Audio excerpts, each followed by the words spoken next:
run this program for us.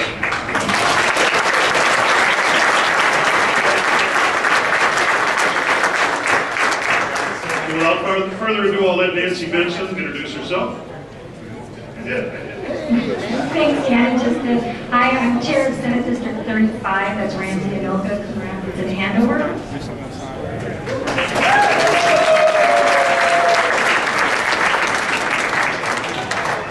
Thanks for coming, everybody. My name is Rod Garberson. I'm Chair of SD 36, which is Coon Rapids, Champlain, and Brooklyn Park. We had a fun time putting this event on. Thanks to all of you for coming. Thanks to Sue Jeffers and Walter, and thanks especially to the candidates for running on this. It's Mark Dayton out of St. Paul.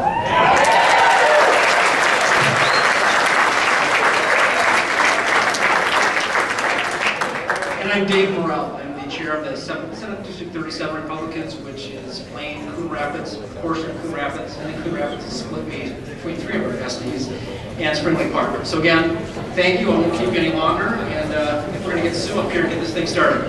Have a good night.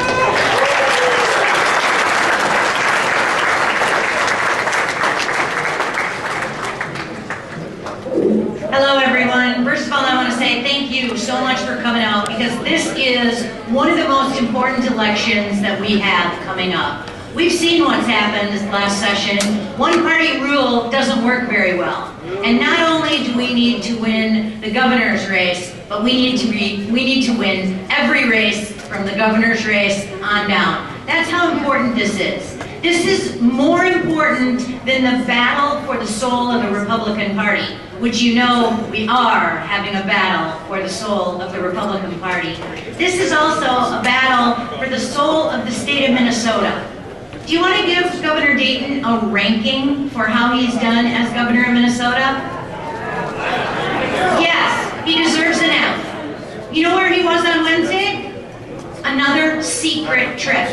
You know where the secret trip was? San Francisco. San Francisco. Well, of course businesses want to leave San Francisco. And what, they want to come to Minnesota, who's following the same path of San Francisco? Are you kidding me? This battle is a big one. We have to work really, really hard to reduce the size, scope, and expense of government. What we're going to do tonight is we're going to basically start interviewing candidates who would like to be our next governor. And we're not going to settle. We are going to demand bold leadership. We are going to demand bold leadership. No more of this go along to get along. No more of this I'm afraid of the media. No more of this I'm a Democrat light. We've had enough. We're going to hell in a handbasket, and this is the election that can turn every single thing around. I want to talk about the marriage amendment for just a moment, because the marriage amendment was a perfect microcosm of what's happening within the Republican Party. After the amendment was passed, but when the Republicans were in control, the Democrats got mad. And what did the Republicans do? Nothing. Nothing. And what did most of the religious organizations do? Nothing. And they left us hanging out to dry. As a candidate who was out there door knocking this last legislative session, I saw it happen. But when somebody said something to me about the marriage amendment, not only did I defend it as a Republican, but I defended it as Sue Jeffers. You know why? Because I have a right to that belief. I have a right to my religious liberty, my religious freedom. I will not let, nor should you, I will not let them demonize me. I will not let them call me a bigot or a homophobe or a hater. And most importantly, I will not let them silence me. And the same thing should apply for you, and the same thing should be expected from our candidates. We don't run away from our battles because we can win. Do you know right now the general public trusts Republicans by 8% over the Democrats on jobs? And the general public trusts Republicans on the economy by 4%. We win. We win when we talk about light rail transit not being an effective form of transportation. We win when we talk about government spending. Think of all the things that government is doing now. It is big, it is expensive, and it is intrusive. It tells us what kind of cars we have to drive. It tells us what kind of food we have to eat. It tells us where we can smoke. It tells us what kind of insurance we have to buy. That isn't just happening at a national level, that's happening at our statewide level too. Our budget is phenomenal for a state of 5 million people. We must demand better. So right now we're going to start interviewing these guys. We're not going to let them get away with empty rhetoric. We want to hear their plans and their ideas. And you know how Mark Dayton is the big baby that he is, and he starts name calling, and the press lets him get away with it too. We're not going to be like that. We're not going to be, okay, I will on my radio show, but we're not going to be like that. We're going to take the high road. But you know what? We're not going to tolerate it. We're going to explain to them why we're Republicans and what we stand for, and we're going to articulate those positions, and we're going to defend those positions. So ultimately, of these, we're going to see 4 tonight. I think we'll see a couple more candidates get in there, but I want you to do one more thing. Once we get our candidate, we're going to do everything we can to help them win. And right now, I want you guys to promise me you're going to be door knocking, you're going to be writing checks, you're going to be making phone calls, not just for the governor's race, for all the Republican races. And the second thing I want you to do is we have got to have more election judges. More election judges, more absentee ballots. I'm going to take 1 minute and explain to you about Little Canada Precinct 1. Leaned Democrat, 17 points. 17 points. 3 fabulous candidates worked that district. Yeah, I was one. And I know I'm really good, but I'm not that good that I could move the needle 17 points. But I did. I won Little Canada, won. And you know what? We had a poll watcher, we had an election judge, and we worked the district. We can win, people, we can win. Yay! Let's go 2014!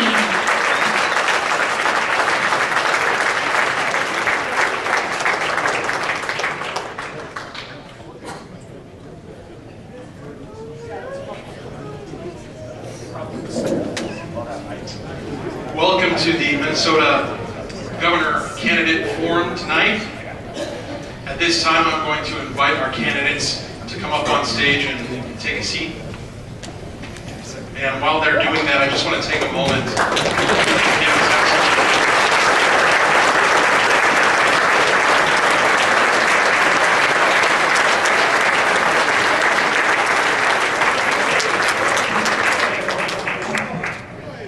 You guys can fight it out. I just want to take a moment to once again thank the organizers of this forum tonight. You heard from Dave Morrell, Chair of Senate District 37, Jonathan Fisher, who's the Vice Chair of 31. The two of them, this was their brainchild, and they received help from Rod Garberson, Chair of SD 36, Nancy Benson, Chair of 37, and Dan Dino, Chair of 31. So once again, can we please give a round of applause.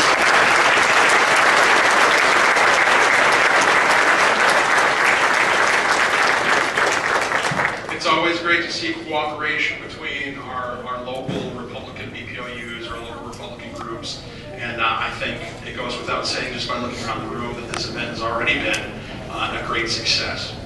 I also want to take a moment to recognize a lot of folks who are here in the room tonight, and unfortunately there's probably too many to actually start calling out by name, but if you could just, if you're an elected official currently, if you could just please stand.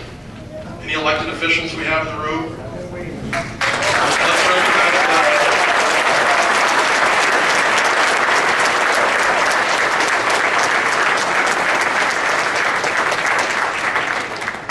We have a lot of fun throwing rocks at those people, but it takes a tremendous amount of commitment to take time away from their family and serve the public in the capacity that they do. I'd also like to take a moment to recognize any announced candidates for office. I know we have Randy Gilbert here, who's running for state auditor.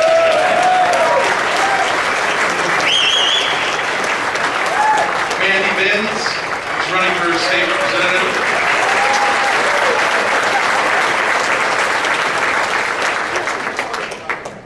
The next category, and this might get a little bit bigger, I want to recognize any party officers. If you're involved in your local BPLU as a party officer. The state party, I know we've got our secretary in the room. Did he step out?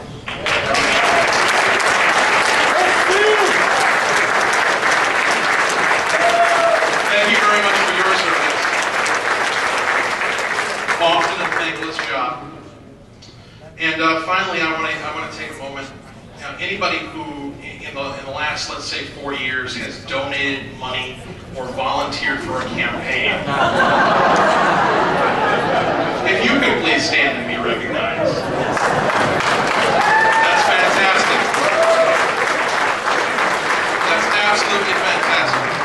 And if you could stay, and then if we could add those who are committed to remain donors and volunteers, and we're going to add to that pool going forward in this coming election cycle in 2014. That's all right. Some people are apparently waiting to see what they hear tonight. That's understandable. All right, with that said, let me just quickly go over the rules and format for tonight. It's pretty basic. We're going to start with opening candidate statements. They're each going to get 2 minutes to give you an introduction about who they are and why it is that they are running to be our next governor here in the state of Minnesota and to move Mark Dayton somewhere else. And then we're going to go into our question and answer period. And we're going to ask a question and let each one of them have an opportunity to give a 1 minute response. So that's going to be 4 minutes per question. So the time's going to go by quicker than you might think. So without further ado for me, let's go ahead and start closest to me with Senator Dave Thompson. And you have 2 minutes, sir, to introduce yourself. Thank you. It's great to be here this evening. I would be remiss if I didn't introduce my wife, Rhonda, and my daughter, Amanda. It's great to have their support and have them here to acknowledge the Ron and I will celebrate our 20th wedding anniversary on Saturday and being the incurable romantic that I am. I will go leave her at home, go to 2 county fairs, and eat plenty of cheese curds for the both of us. That's nice. All right, when I was a little tyke, I grew up in Little Falls, Minnesota. My mother moved my sister and me to East Grand Forks after my parents divorced. My grandfather had the foresight to actually make sure that my mother had a college education, kind of uncommon for a woman who was raised in the 1940s. But fortunately, she had the ability to teach piano lessons and keep food on the table for my mother and me. I had a public education, went all the way through the school system in East Grand Forks, Minnesota, went to public college across the river at the University of North Dakota, and then went to the University of Minnesota. So I've kind of had the typical Minnesota experience. I've been a small business owner. I've also been an employee, so I've signed both paychecks as an employer and paychecks as an employee. I've had some successes, I've had some struggles. So I guess what I'm telling you is I've had a career that has allowed me to prepare myself to be the chief executive of this state, and that's why I would ask for your support. I have had now 3 sessions in the Minnesota Senate. So while the vast majority of my experience has been in the private sector, I have lived with the state budget for the last 3 years. I understand how it works. But you not only need somebody who's qualified to be governor, you need somebody who has the ability to win. And I think many of you out there would agree, because you've told me communication has been a major problem for us in this party. I have been a professional communicator for over a decade, and I believe that my ability to articulate what we believe in a way that Minnesotans accept it will allow me to be Mark Dayton, beat Mark Dayton and be your next governor. Thank you.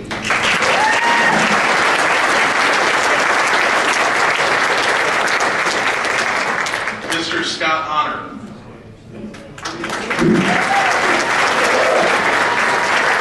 Thanks for having me. Let me start by introducing my wife, Jamie. Jamie, where are you?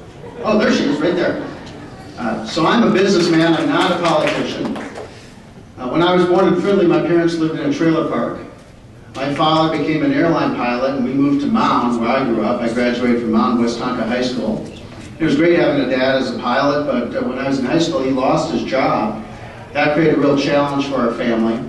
But we persevered through that. During that same time, I became an Eagle Scout. I participated in sports in school, went to Boys State, was editor of my school paper, and I went on to pay my way through college, had a bunch of odd jobs, worked at Lord Fletcher's in the summers, shoveled horse manure out of the stables where I went to school. I'm sure I'm going to be able to make use of that skill in St. Paul. And after getting a graduate degree in business, I went on to pursue a career in business and created success for my family, created financial security. Ultimately, I led a firm that over the last decade has bought and fixed 60 companies around the country and around the world. I've also started a couple companies. I feel like I've lived the American dream. And I want that for my children, and I want that for everyone's children. And that's what's driven me to run for governor. Because I see our state going in exactly the wrong direction, and our current leadership has just put its foot on the accelerator. And I think it's time for a real reset of government. We need someone who will be transformational. And that's what I've done in business. I want to apply my skills and my leadership capabilities to take this state on a new direction. But I'm not looking for a permanent career change. I view myself as taking a sabbatical from business. I want to get in there, transform our state, and then turn it back over to a next generation of leaders, and look forward to getting to know all of you better. Thank you.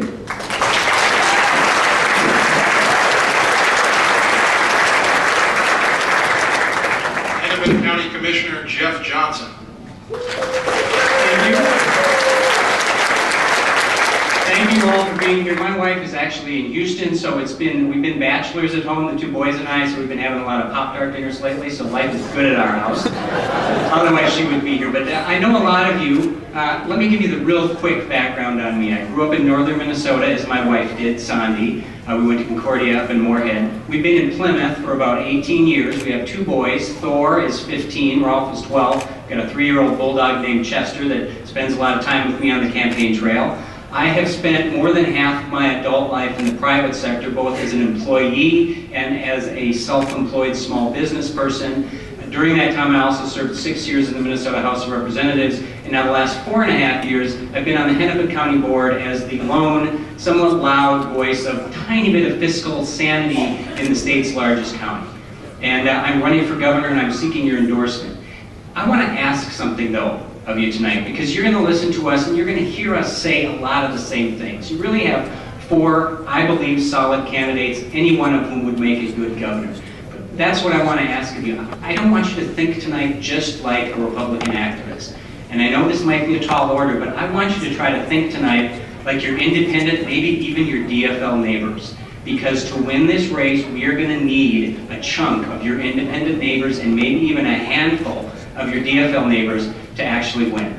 And again, I know that's going to be easy, not going to be easy, but that's going to be something that we have to get done. And I believe if we're able to do that, and you're able to ask the question, how will my neighbors relate to these guys? Which one of these guys is going to be trusted enough and liked enough by my neighbors that they'll actually be able to say no to all those tempting DFL promises and say yes to some of our Republican realities? If we can look at the race that way and choose a conservative who can actually be endorsed and elected, that's how we're going to win next year. I would appreciate your support. Thank you so much.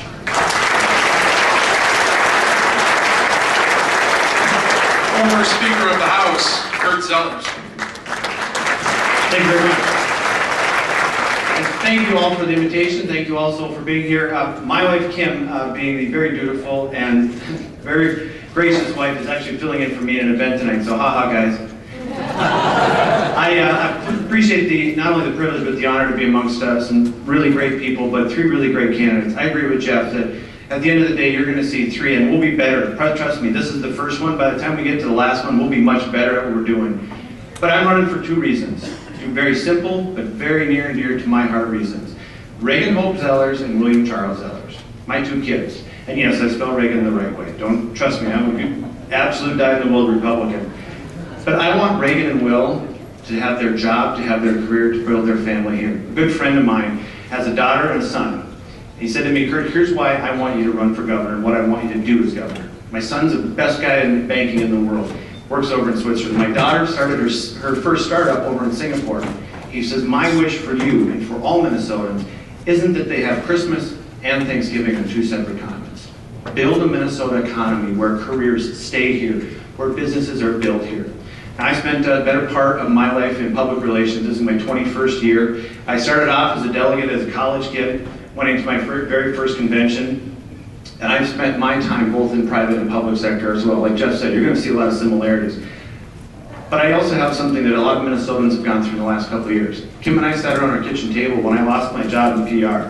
We're always the first to go, we're always the last to come back. You need the accountants and the lawyers to balance the books, but the pretty PR guys are the first ones out the window. There's a lot of Minnesotans struggling, and like Jeff said, we have to connect. I talked to 3 guys at a hockey game just before I got here. I said, so what would you guys want to hear if you were at the debate tonight? Talk to me about Minnesota competitiveness. I don't want my career at Cargill to be shipped down to Austin, Texas. That'll be my focus. It'll be my sole focus. I balanced the budget. We took a $5 billion deficit into a $3 billion surplus in 2 years, and we didn't raise your taxes. I'd appreciate your vote. I'm Kurt Zellers, running for governor.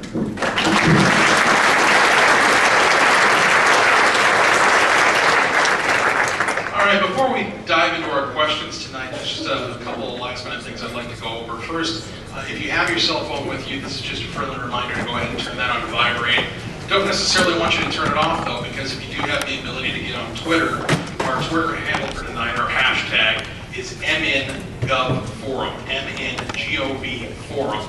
So if you think of questions as we proceed tonight, feel free to tweet them out, and if they differ greatly from what I already have here and they're clever and witty, they might get into the rotation. So I very much appreciate that. Yeah, absolutely, absolutely. Lastly, I just want to talk a little bit about, this has been billed as a forum and not as a debate. What does that mean? Well, in theory, it means that we're here to get introduced to our candidates for governor, and we're hoping that any kind of back and forth and attacks on each other will be deferred until a later date. That we can just take, we can take this night, this moment, to just kind of have a friendly chat and get to know these gentlemen who have stepped out and thrown their hat in the ring for the potential to take on Mark Dayton next year in 2014.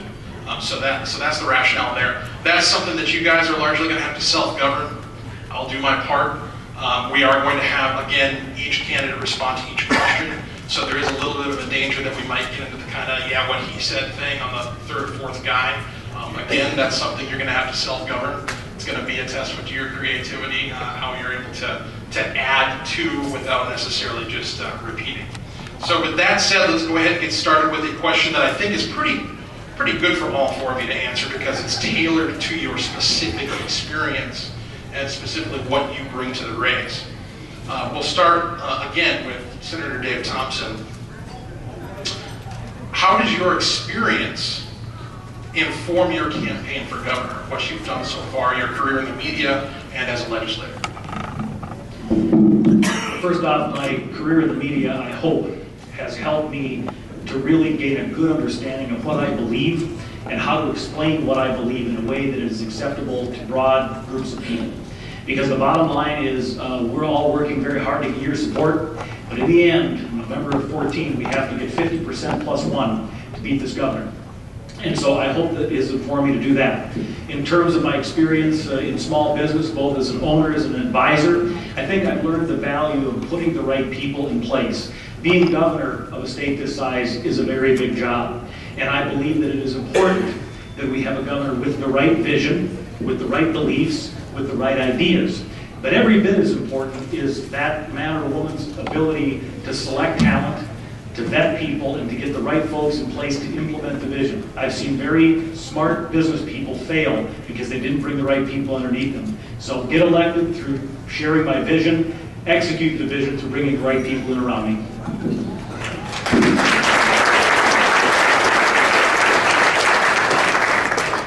By the way, you guys can feel free to, if you want to step up and take the mic, that's fine. If you want to pass it amongst yourselves, that's fine too, whatever's comfortable for you. Mr. Scott Honor, you have a unique story to tell. You ran the Mitt Romney campaign here in Minnesota. Can you talk about how that will inform your experience in this campaign for governor, what lessons you may have learned working for Mitt Romney? Thanks. I think the fact that I helped lead an organization that bought and fixed 60 companies is actually quite relevant to what we need to do here in the state. We need someone that knows how to lead a team and create real solutions. And I've done that. And I think Mitt Romney's campaign really does give us some lessons that I've taken to heed. And in fact, you can learn a little bit about my own views on this by going to www.minnesotamitt.com, because we've had a few people make that analogy to me. I think the key thing is, my personal story I think is relevant. The fact that, I came from a humble background. I understand what troubles people have. I understand how a tough economy affects lives. And I can personally relate to people that are still going through a lot of those problems in this long, ongoing recession. And I understand that success is what we should all strive for. And in many ways, Mitt didn't do either of those things. He didn't tell his personal story. He didn't embrace his success. I will do that. And I think those lessons are quite relevant to this race.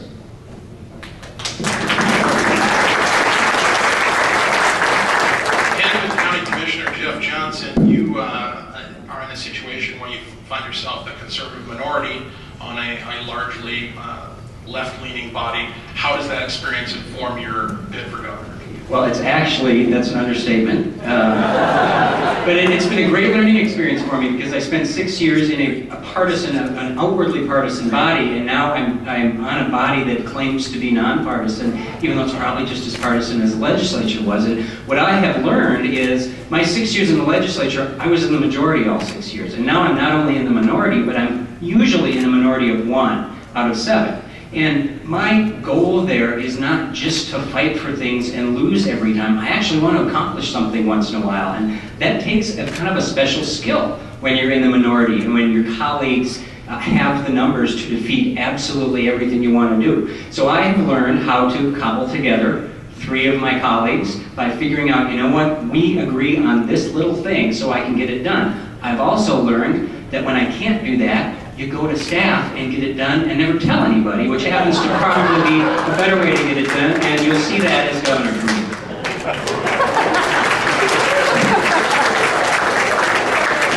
Bert Zellers, you absolutely undeniably have been closely involved with the current governor and are familiar with the role between the executive and the legislature. How is that going to inform your bid to be the governor of Minnesota? Sure, and this is something that I have a unique qualification, and unfortunately it's not by their looks or their charm or their smarts, it's just by circumstance. I sat across the table from Mark Dave and negotiated. He wanted a $39 million budget, then he settled on $37 billion budget, and the budget that we actually passed was $33 billion. Now, is that too much for me? Absolutely.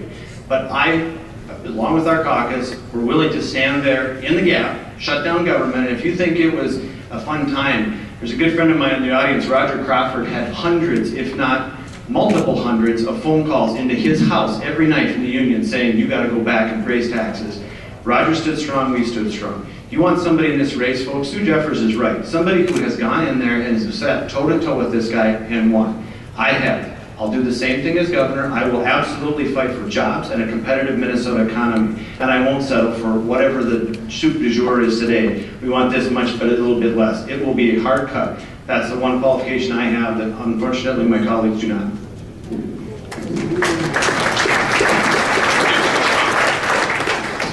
All right, we're going to rotate who starts as we go through our actual questions. So the next question will begin with Mr. Scott Honor. I'm going to ask it once, and then each of you can just take your turn, take your minute to answer it. If you need me to repeat it, I will. The question is, defined benefit pension plans for public employees are in trouble all over the country. I think we can agree on that. As governor, how would you address the liability of defined benefit pension plans that promise a future payout regardless of market conditions? Mr. Honor. This is an important topic, and I know something about it. In the business I help run, we raise capital from state employee benefit pension plans and created over $1 billion of gains for state employee pensioners. Our state sits at a $17 billion underfunded gap between its liability and its current level of funding. This is a huge albatross on the neck of our children, and it's an issue that needs to be addressed. And we need to ultimately move our plan from defined benefit to defined contribution. And we need to fix this gap. One of the things that I've been somewhat appalled by, frankly, is that in our government, even when we had control of the House and Senate, we let this liability increase. And I think that it's irresponsible for us to not keep our fiscal house in order, including our balance sheet. And this is an issue that we ought to further highlight. And I will focus on this and make sure that we leave a good future for our children and give them a balance sheet that they don't have to fund because of our irresponsibility.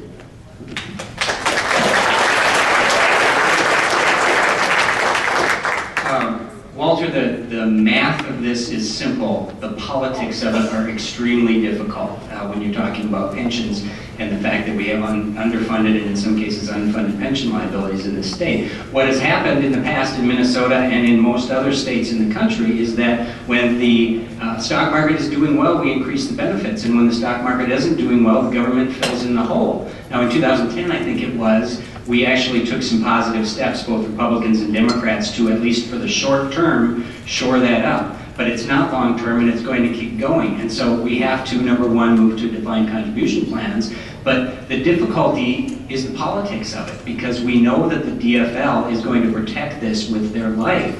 And so you've got to figure out how to force the issue to the people of the state of Minnesota and explain to them exactly what's happening with public employees and how different it is from what they're getting in their own workplace. And then hopefully we'll see some public pressure. I think that's the only way to turn union issues around with the DFL.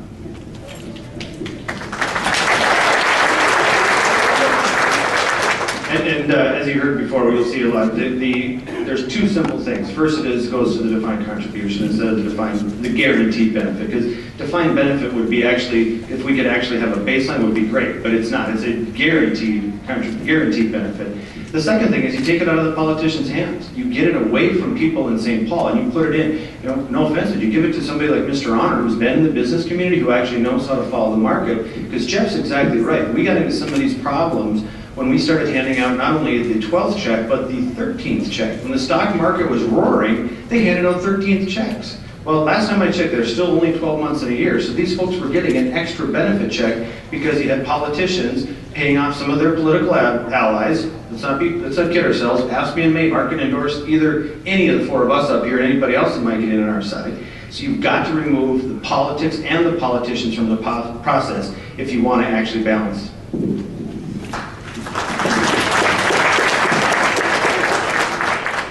I serve on the pension commission. We've got to look at the short-run problem and the long-run problem. The short-run problem is that we're taking individual funds that are struggling and we're asking the statewide taxpayer to fix the problem. We need to stop that. We need to put the consequences of pension decisions on the people who made the decisions. Short run. Long run, we do need to convert from a defined benefit program to a defined contribution program. In other words, we don't guarantee a payout at the end, but rather, just like most of you, if not all in this room, you know what you put into your pension, and then the outcome is dependent upon the quality of the investments and the like. The problem is that creates a funding issue, because all of a sudden you're trying to make this conversion, and you still got all of these retirees coming into the system that have been promised something. So 2 days after the session, I, along with Senator Roger Chamberlain, made a trip to Chicago to talk about a way to use an insurance tool in an attempt to fund the transition and fund the pensions with no additional tax revenue. Now, we're having that vetted through attorneys and bond people, but I'll be talking about that as this campaign goes on. That's what we've got to do, is find a way to make that transition, but stop holding Minnesota taxpayers hostage.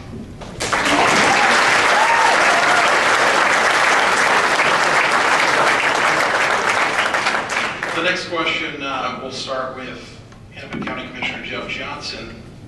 I don't know who submitted these questions, but this one might have came from U.S. candidate Mike McFadden, because it starts, declared Republican U.S. Senate candidate Mike McFadden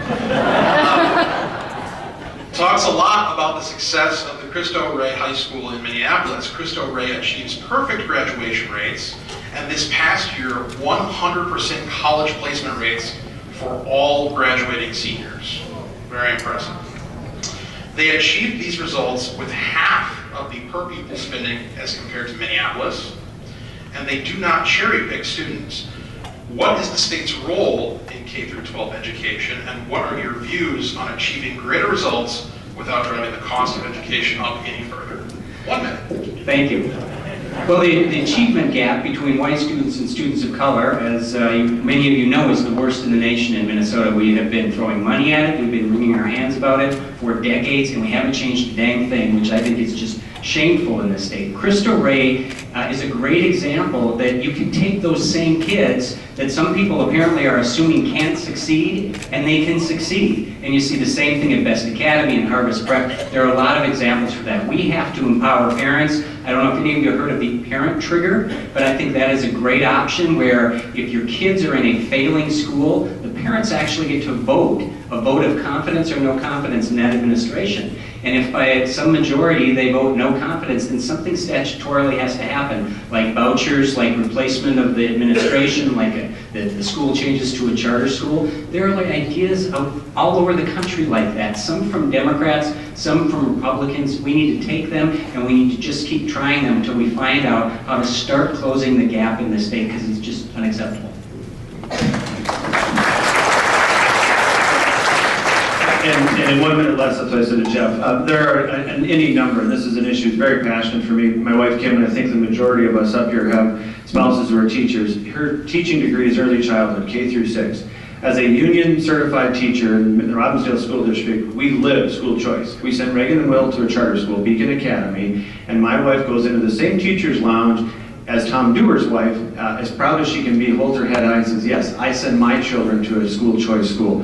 We need to give every kid the exact same opportunity in the exact same state. We should be outraged. We should be absolutely ticked off that we have half of the room. If you divide it down the middle in some of our schools, you all graduate, congratulations, you get a life. You all over here, I'm sorry, you're going to be caught in the system. Round and round you go. That is absolutely going to be something that I think all these guys are going to absolutely focus on. We should not give up on one single kid. Every kid has the ability to not only graduate, to become successful, and to be a contributing citizen in the state of Minnesota. It will be one of my top priorities. There are a number of ways to accomplish school choice. I become a fan of tuition tax credits. And so that a person has the ability to deduct from their taxes, take a credit from their taxes for tuition paid to a school of their choice. Now the problem with that is that we have folks who do not pay sufficient state income taxes to benefit from it. So I looked at some information from the Cato Institute and other places that indicate what you can do is set up a big tax credit in the range of 90% or even more, so that businesses can contribute to a fund that the money is then given to children who come from families where they don't have sufficient income to take advantage of the tax credits. But the bottom line is we've got to have choice, we've got to have competition, because we all believe, I believe in this room, that iron sharpens iron, that the reason we have great retailers and great businesses of all kinds is competition. So why wouldn't we do that with our schools? We need to do tuition tax credits, and then we need to make sure that we don't bind these schools with the government regulations that prevent us from instituting discipline in those ways.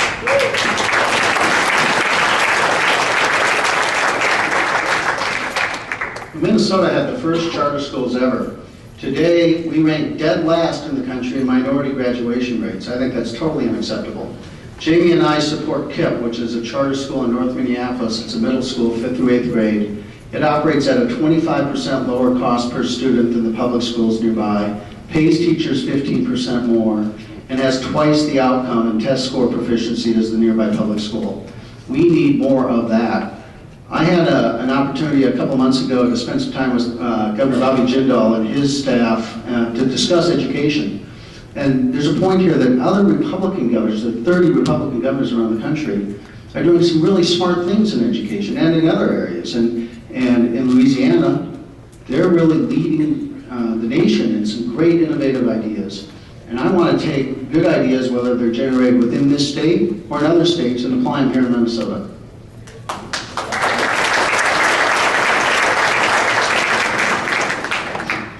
As Republicans, we often talk about cutting spending, reducing rates, and creating efficiency in government. In order to do that, budget priorities have to be set. With that in mind, what principles would you bring to bear in trying to develop your proposed budget as governor of Minnesota?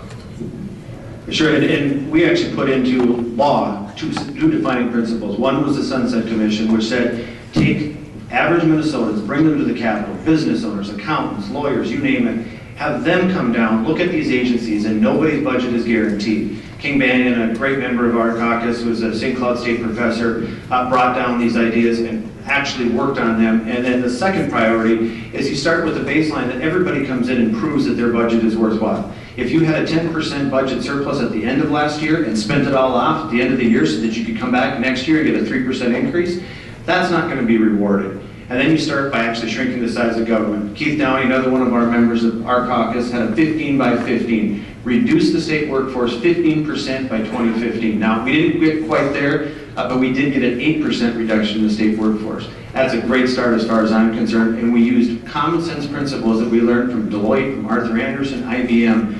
We brought them to the Capitol. We showed what other businesses in other states have been successful. We made government more efficient and more effective.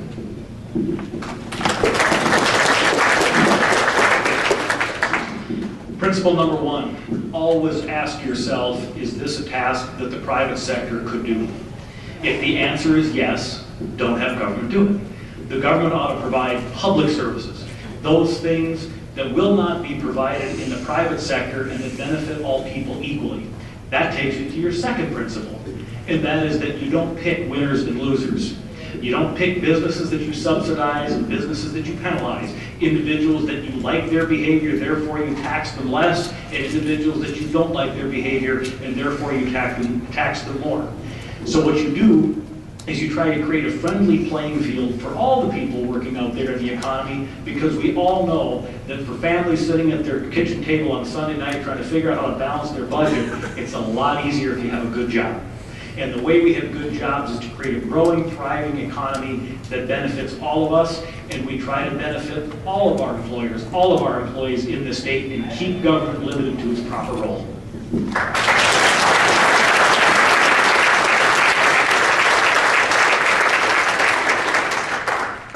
I think we have to start the conversation about the budget with a conversation about results. All too often I hear politicians speak in terms of the dollars they're spending as if that guarantees a result. And we all know that's not the case. I think we have to measure what we're getting today, have a conversation about where we want to go in terms of what results we want to get, and create a path to get there. And that's what I did in business. You know, when we bought and fixed those 60 companies, every one of those companies had an opportunity to see bloated administrative costs reduced. I would say on average we reduced costs by about 10%. There's no question in my mind that this state's government is run less effectively than any one of those companies. And so I know that we can get in and, on the one hand, get better results for citizens of this state, but do so in a way that we reduce costs. But we got to get under the covers by department and really have a reset of what we're doing here with this government. And we need the transparency that everyone in this state deserves so that we all see what's going on. I'll bring that to St. Paul.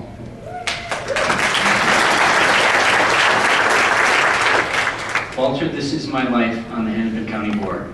Because we spend, and the state is no different, it's probably worse, but we spend so much money on so many programs because they make us feel like we're doing something. And it's hard to say we shouldn't do them anymore because we're going to get attacked for not caring about a certain group of people. And that has to stop. Minnesotans are very generous, and I think most of us are willing to pay taxes to help the least fortunate get on their feet. But so many of the programs we fund at both the county and state level, they don't produce that result. So question number one, should government be doing it at all? And once we decide that government should be doing it, then we need to make every program prove that they're actually producing the results that we claim to want, that they're actually helping the people that we claim they're supposed to be helping, that they're actually moving people off of welfare to self-sufficiency for the long term, not for a few months until they go back onto welfare. We can't be measuring programs by how many people are served, but by how many lives are changed.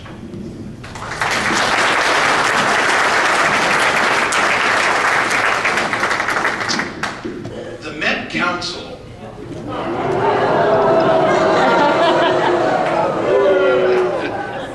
that's it. No.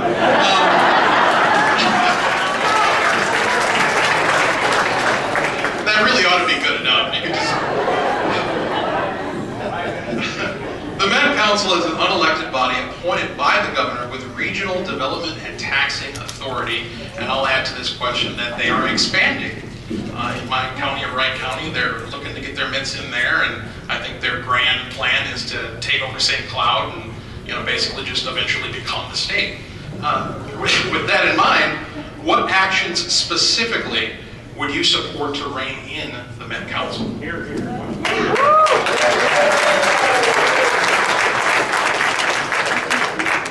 Well, first off, the Met Council is a headless monster that is driving so much policy that is ridiculous.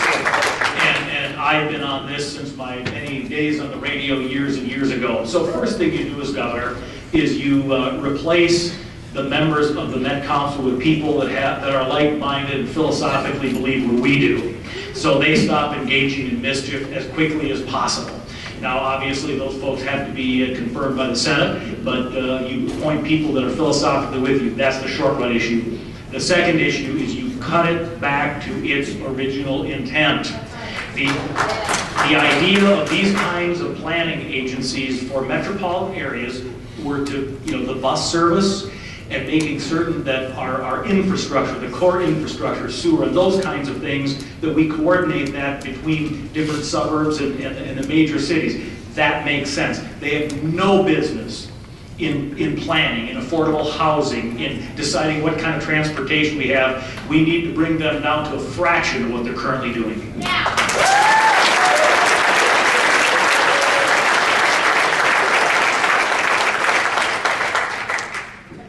Well, I'd start by asking the question of, should the Met Council exist? And I think there's a broader point here, which is, as we look to reset government, we really have to question what is it that we want to get out of government, and what's the best way to get that. And I see our government today really being built through a series of Band-Aid fixes and an approach that's been built without anyone really questioning why we're doing it for decades. So I would start by questioning that. Now, if you took the Met Council as it is today, I'd start by reducing the number of people on its board. You know, when I oversaw companies, you know, my general view is a board of 3 people is pretty darn effective. 5, you probably can have still, you know, some people adding value. You get much beyond that, you're not getting a lot of extra value. And I saw the governor just, you know, as he increased spending in education by almost $500 million, he went out and asked for 80 people to join various boards and groups focused on education. Now, there's no way 80 people can do anything effectively. We need a lot less of that. Specifically, what would I do? Step number 1, try to eliminate it. But if the political well isn't there to do it, and it probably wouldn't be with the DFL Senate, then you do 2 other things in the meantime. But I think you constantly talk about its elimination. Number 1, you statutorily restrict its power back to what it was intended for originally. I think Sue usually says flushes and buses, and that makes some sense. Having some sort of regional authority for that probably makes some sense. But then I think equally important, you cannot have unelected people levying property taxes. That is just unacceptable. So you have 2 options. You can either elect them, or you can take that power away and give it to the elected legislature and governor. I think the second one's probably the better option, but an election is possible. When I was first elected to the House, all the Republicans, when Jesse was governor, we ran on let's elect the Met Council. Then Tim Pawlenty won, and we said, oh, he gets to appoint him. We don't want to do that anymore. Save for a few of us. If it's good for one party, it's good for the other. They shouldn't be taxing us.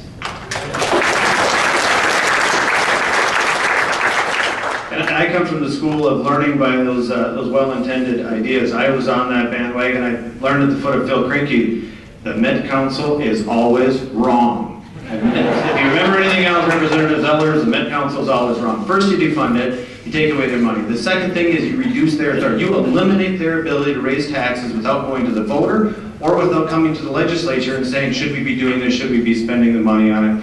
Thirdly, you cut the board in half. Scott's right, there are way too many people down there.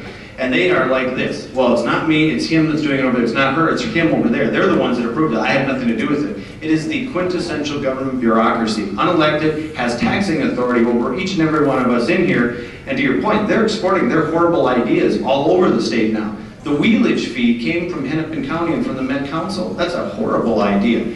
First, you defund it. Second, you take away their taxing authority. Third, you cut the board in half. And when you're done with that, you make them come back to the legislature, and ultimately, you make the citizens approve their budgets for a referendum.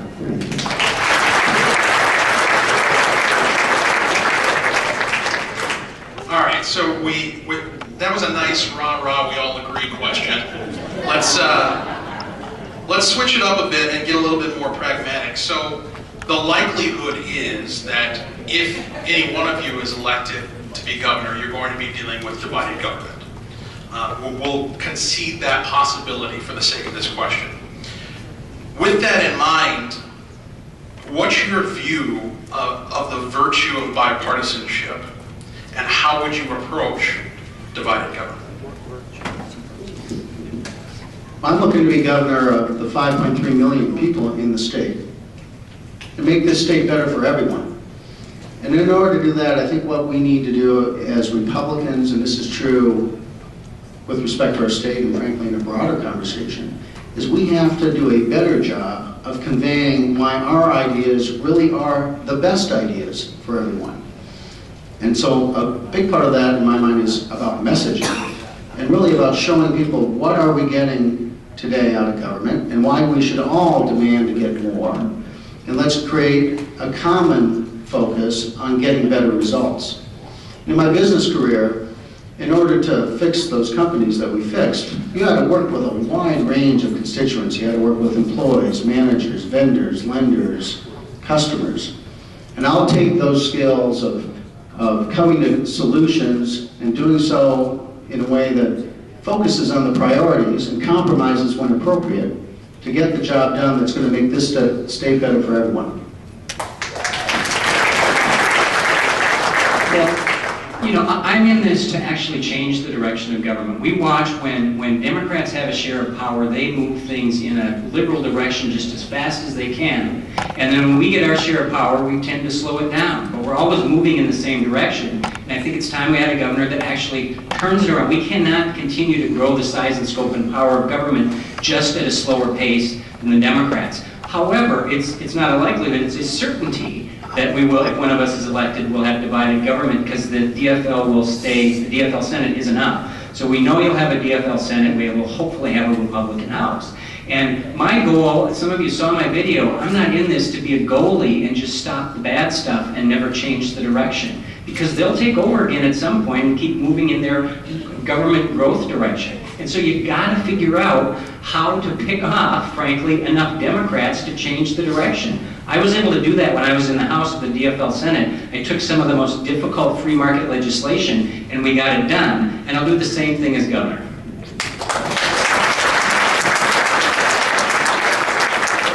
I think in a lot of cases, other than words, the major legislation I sponsor, there's three big pieces I think that speak volumes. You go get Democrat authors not only to sign onto your bill, but to help you pass it.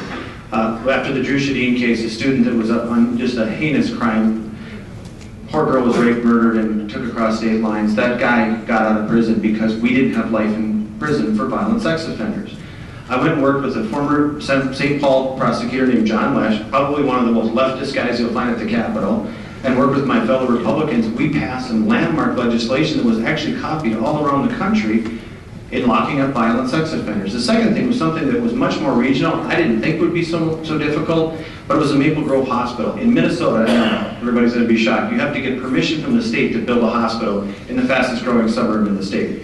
Unbeknownst to me, well, there's people in Wanamingo, there's people up in the Iron Range that don't necessarily care if Maple Grove has a new hospital. So they aren't necessarily opposed to it, but they're disinterested. I got not only those folks on the Iron Range, but all across Minnesota and St. Paul to vote with me and pass the Maple Grove Hospital.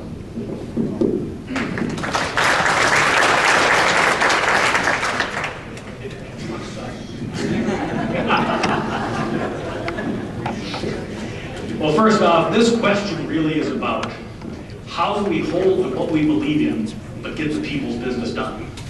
And in order to do that, you have to understand that you've got to be willing to stand for your principles, but not everything's a principle. So you have to pick those things that are important, that you are willing to die on the hill for, and not give in on, and stand by them. And then you have to work at the other areas where you're able to do that. I was chief author of some legislation in the Senate when we were in the majority, and life was good because that man was the speaker instead of in the minority. And that legislation required an audit of our public employees to make certain that the people who they claimed to be dependents actually were dependents. And I was able to make enough of a case to other Democrats that this governor ended up signing that. And the auditors reported that in the first year that saved the taxpayer $4 million.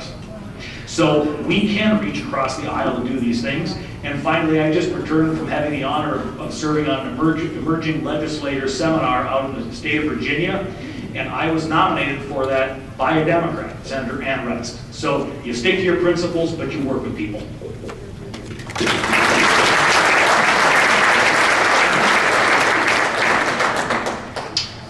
As governor, what reform, if any, would you propose to Minnesota's healthcare exchange, which is being implemented? Should we pause for a boo there, Tim?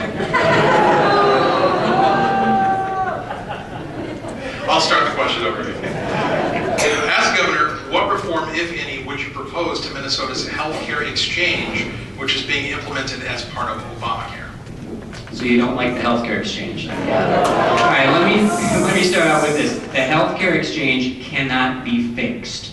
And some people are suggesting that we need to fix it. It can't be fixed. And that we kind of have this quaint belief by some people that if we pay for it as state taxpayers and design it as state taxpayers, it's a state healthcare exchange. It's not. It's a federal healthcare exchange, just like every other healthcare exchange in the country, and we ought to let the federal government design it and pay for it. So I would have vetoed it, step number one. But the question is, in 2015, when I'm governor then, and it's in place, what do you do about it? And my gut reaction to that is you work from day one to eliminate it, but knowing that you're going to have a DFL Senate and the political will won't be there to eliminate it for at least 2 years, then you at least try to minimize the damage. But you do that always with the goal of eventually eliminating it and moving towards a more free market healthcare system in Minnesota.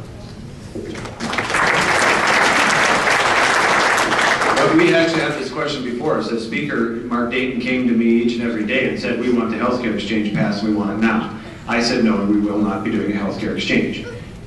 Jeff is exactly right. There is no fix for it. They're spending 50 to 100. They just got another $60 million from the federal government because they still screwed it up so badly. They still can't get it fixed. They need another $60 million from the federal government. You can't fix it. You start by defunding it. You start by pulling the staff away, and then you offer a solution. Because as Republicans, we can't always be the party of no.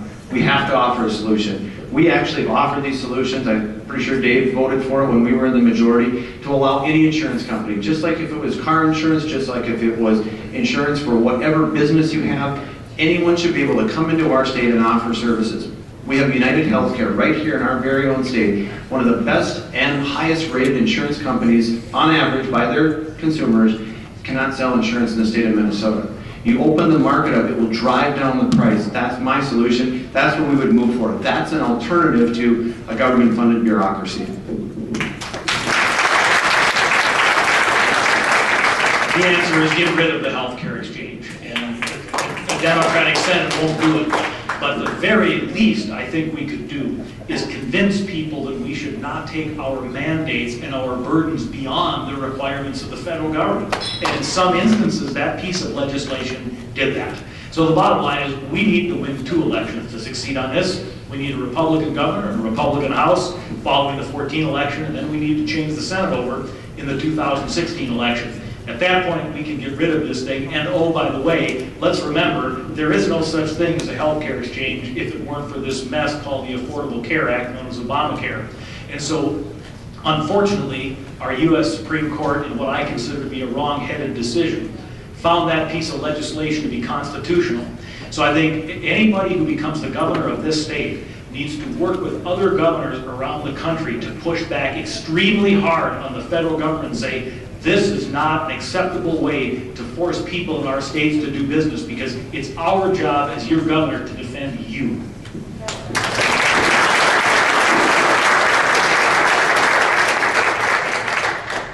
Well, we are going to have the exchange, so we're going to have to look at what it looks like then to figure out what we do. I've started, acquired, and consolidated software companies as part of my career. And there very well may be an opportunity to combine our exchange with that of other states and do something to smartly reduce costs. But we also have to focus on other places we can reduce costs. I've got to know Dr. Jeff Collier, the Lieutenant Governor of Kansas. So he's a surgeon and also Lieutenant Governor. He created what is probably one of those forward-looking healthcare plans in Kansas where they reduced their Medicaid costs by about 10% and did it while improving outcomes. And they did it by bringing competition into the state. We need to do the same thing here. We need to leverage our ability to allow free market principles to come into our healthcare plans, change eligibility requirements, have recipients really have skin in the game and be responsible for their own wellness in a way that reduces costs, and do everything we can to simultaneously improve outcomes and reduce costs.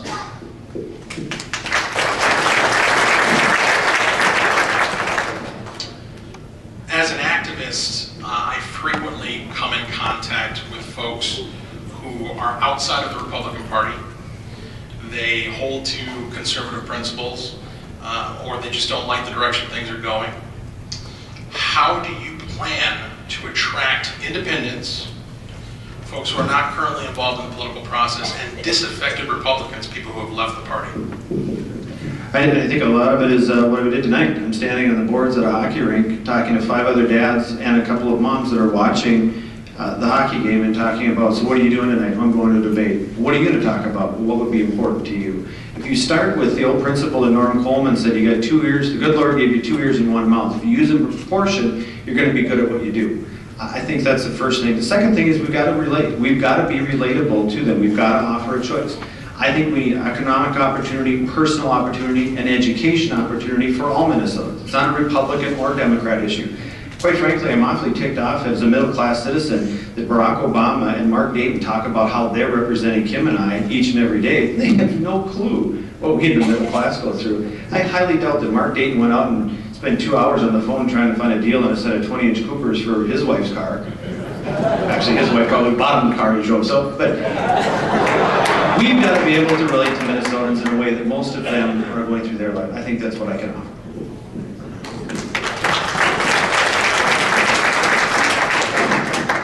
You know, I think people are looking for leadership. And leadership means understanding the people that you're working for. And let's face it, public servants work for the people. And I hope whoever is elected keeps that in mind. Then secondly, most people are with us on the issues. Think about it. What do we believe? We believe that individuals ought to work hard, that they ought to do the best that they can. That for those people who are infirm, the young, that are vulnerable, the young, the elderly, the infirm, obviously we've got to give them a hand up and take care of them. I don't think anything that I just stated takes us out of the mainstream. I think it puts us squarely in the mainstream. So now back to the bold leadership. We can't back down when the attacks come, and I can assure you, whichever of the 4 of us ends up being the candidate, they're going to come after us. And we have to be willing to stand up and say, listen, you are not going to paint me that way. I care about people. I care about students and having them get a good education and people having a good job. And here's what we expect of people, and here's how we can do it. And that kind of a leadership will attract people to you. And I'm telling you, that's the majority of Minnesotans.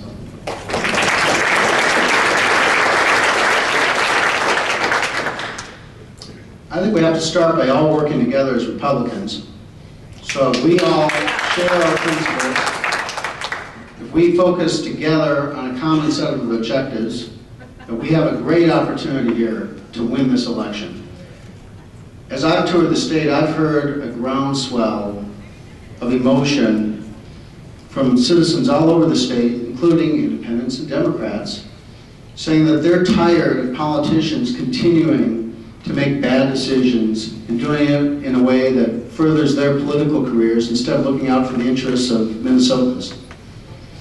And I think having an objective of focusing on jobs, how to make the economy get better, how to focus on outcomes in education, helping the needy with a view of a hand up, not a handout, moving people from welfare to work.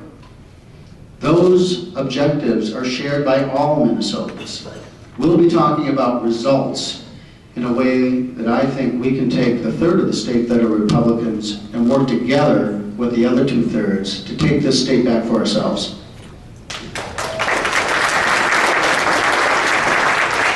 I think when you're looking at independents and some Democrats, number one, we have to give them a really clear, positive choice. What Ronald Reagan said, bold colors, not soft pastels. They have to see the differences between us as Republicans and Democrats, and we have to present it to them in a positive way. I talk to my neighbors, who I'd say are probably more likely than not independents and cross party lines all the time, and they tell me, you know what, I'm willing to pay taxes, but God darn it, I think government just doesn't spend our money wisely. And sometimes they say, and I don't think Republicans care about the average guy. You guys are always out to help your rich friends. And so we've got to address that in how we talk about the issues. When we're talking about smaller government, it can't just be we're going to cut programs. We got to talk about we are going to fund those programs that actually do for people what we say we want them to do. We got to look inside out. We're going to eliminate the programs that actually are bad for people and maybe redirect some of that money in the programs that actually work. So you present a choice and you give them a positive option to listen to, and I think we'll do great next year with independents.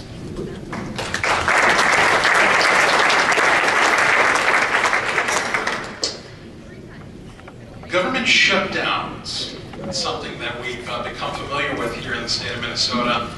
We're now currently talking about potentially facing it on the federal level yet again.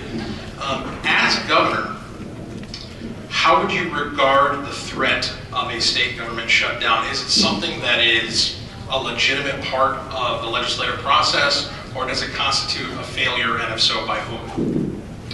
We have a constitutional responsibility in Minnesota to reach a budget solution every other year. And that is what we should always attempt to do, and we should always be working very hard to make sure that that budget solution is reached before the end of the session, before the constitutional deadline of the session. Now, in my opinion, the shutdown obviously occurred for a number of reasons, but a big one was a failure of leadership on the part of this governor. The fact of the matter is that this governor changed his tune many times along the way. I can't count the number of times that our leadership in the Senate, and I'm sure the Speaker at the time could corroborate this, came in and said, we thought we had something with this governor, and there was a complete shift of thinking, and we had no idea that it was coming. So first off, I think leadership and clear thinking can help us to prevent that sort of thing from happening. Can I conceive of a scenario where you have to have a government shutdown? Yes. If you have to defend the very people that are paying the bills for government, sometimes you have to do it. But as governor, I can assure you, I would come out early, I would be clear, I would negotiate and make every effort I could to get our work done on time.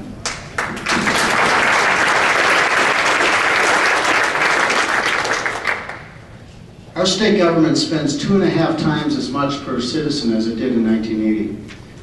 Our government is getting out of control. We have too much money being wasted. We're not getting good outcomes. We'll focus on results and absolutely reduce the total dollars spent by government. And none of this rhetoric about decreasing the rate of spending increases. I'm talking about really cutting what we spend.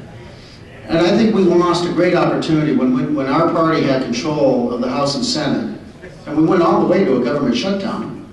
We still increased spending. And we have that opportunity there to decrease spending. That's what we should do.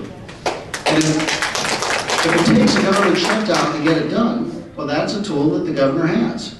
And while there are places where we need to compromise because we're going to focus on results in a way that hopefully builds consensus around the state, a tool the governor absolutely has is approving the budget. And I will stand strong to make sure that we focus not only on improving outcomes, but reduce the total dollars spent in this state. Hear, hear.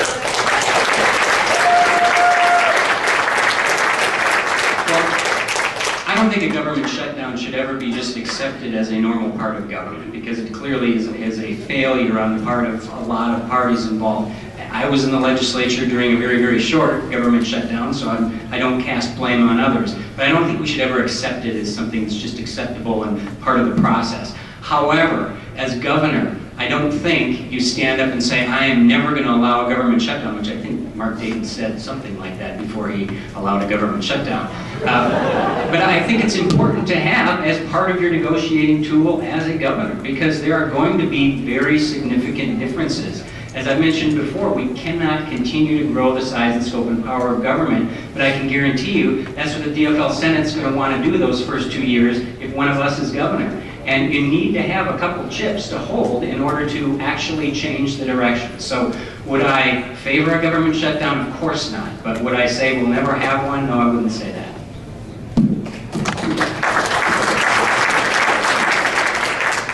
As someone who experienced it most recently, it absolutely isn't something you want. You don't want to be a story across the country that you couldn't get your job done. But as Dave said, I'm sorry, Senator Thompson is a friend, so if you don't mind, I'll call you Dave. You stand on principle, and our principle was we were not going to raise your taxes to balance the budget. We weren't going to do it.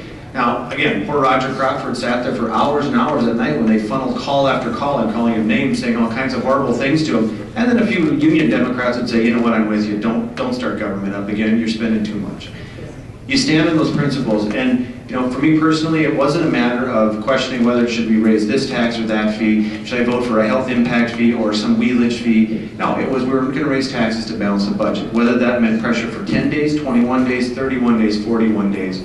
But I don't think it should be where we start. You lay out your budget early on, you actually provide specifics on what your priorities are, you show those priorities, and then you allow for a good time of negotiation. Not like Governor Dayton, where the budget he agreed to the day before the shutdown, or excuse me, after the shutdown was the budget we presented the day before.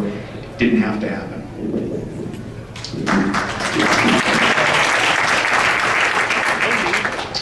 All right, this question relates to your role. If you're elected governor, you kind of become the de facto leader of the Republican Party in the state of Minnesota. So that's the context here. Among the scandals currently plaguing Washington, we have learned that the National Security Administration is collecting the phone records of all Americans. Michigan Representative Justin Amash presented an amendment which would have required the FISA court to issue warrants only when information pertaining to individuals under direct investigation for a crime had occurred.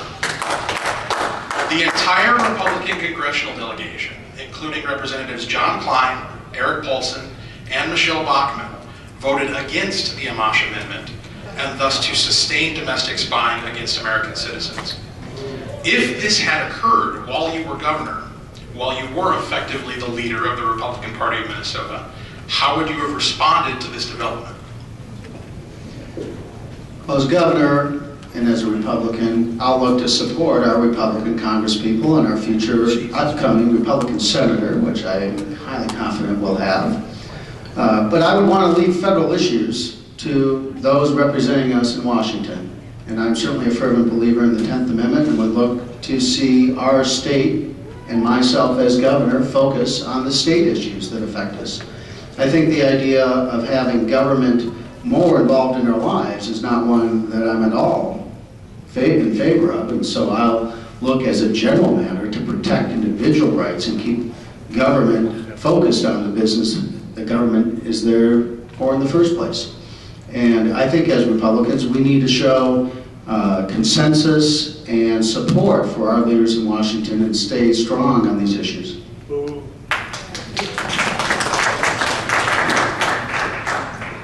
My gut reaction on this NSA issue and the Amash Amendment is based upon what I know about it, which is the same thing you all know about it.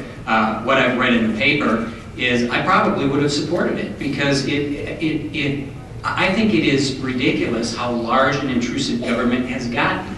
However, as governor, it's not a federal issue. And I'm not going to make a practice out of attacking my fellow Republican office holders as governor of Minnesota. I don't think that's positive for us as a party. However, if asked, I'm going to share my opinion because I think that is something that does affect Minnesotans.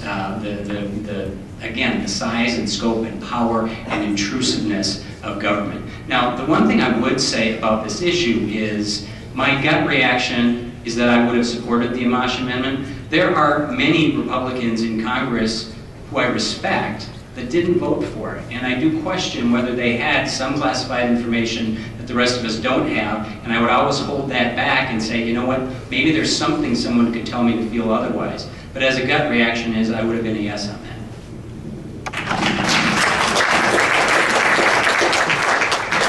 And I would actually start the process before this, before you get to a vote, before you get a reaction, before you get a microphone in your face saying, why wouldn't you support what Congressman Bachman, Klein, Paulson all supported? I would start with calling and asking him, why? You know, what are you seeing on this vote? Where do you think this is going? What is it related to? And to Jeff's point, if it's something, that was going to be my exact answer as well, is there something that we don't know? Is there something that you're told in these committees? Because folks, there are a lot of secret, double secret probation things that they're told that we don't ever get to hear about. And if it is a matter of national security that they're using it for, I'd be willing to listen. But I'm with Jeff. My gut says they've stepped too far. That's fine to go after terrorists, that's fine. And you know what, quite frankly, if you want to look at my emails and my cell phone, there's nothing that's exciting on there. But I don't think you should have carte blanche to go walking through my email, Kim's email, anyone in this room's email, just because you think you might have something there. It should be focused on the criminal. But I would start with a phone call to our delegation, ask them why they're going down this road long before the vote ever came up.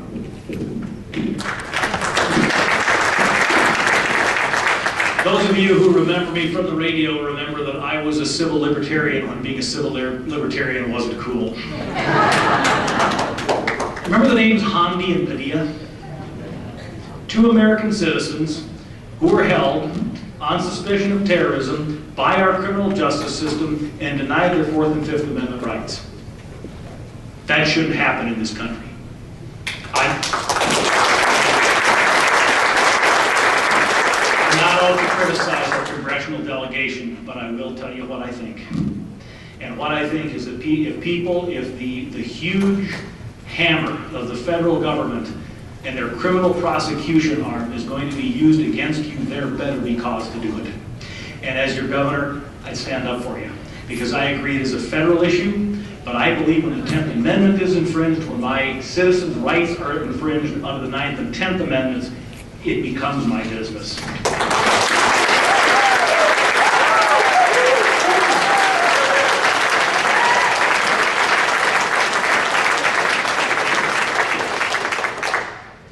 All right, let's move from something heady to something a little easier. What are your views for expanding or funding regional rail to the likes of Duluth? Okay. Before I said this was my life on the Hennepin County Board, this is really my life on the Hennepin County Board. Because I'm on a board where 6 of the 7 of us happen to believe that if it's rail related, you fund it. And here's my thought on rail. It is unbelievably not cost effective. And if it was, I would consider it. But I've never seen a proposal for light rail, for commuter rail, for quote unquote high speed rail that is cost effective. My policy with respect to transportation is let's figure out ways for people to get where they want to go when they want to go there. We sometimes call that mobility. If you had a rail line that actually did that actually relieved congestion in any considerable way, that's something that we ought to consider. But we still haven't seen one. We actually had a commissioner from Olmsted County come and talk to us as a Hennepin County board about the high-speed rail from Chicago through Rochester. And he said, this one will be cost-effective. And I said, really? How do you know that? Well, I've talked to people, and they said they'd ride it. They'd ride it. That's as good as it gets. So I am not in favor of expanding this any further than it already is.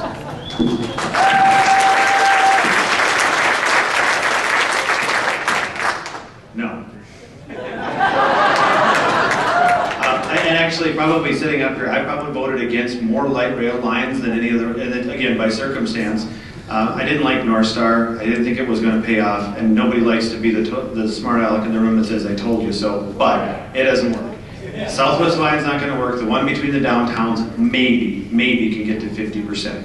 I actually am in favor of transit, though, and Maple Grove is a perfect example of bus rapid transit. We're not built. We are not in the Union system. We are a Maple Grove line. We have actually not only broken even, but in some cases actually made enough money to pay for the next shelter, the bus shelter that we're going to be proposed. And if you site it the right way, like we did in downtown Maple Grove, it's right next to the movie theater, right next to the restaurant. So on the weekdays, it's all full of consumers. And I've written it when I worked in the PR firm downtown. Get on the bus, half hour later, you're down there. You read emails, you do whatever. But in the weekends, the garage is still there. And now our business owners, when they have customers coming in, they approve it. It's the only way, and by the way, while we're building then more roads for cars, the buses can drive on the shoulders. But I'm not going to vote for any rail.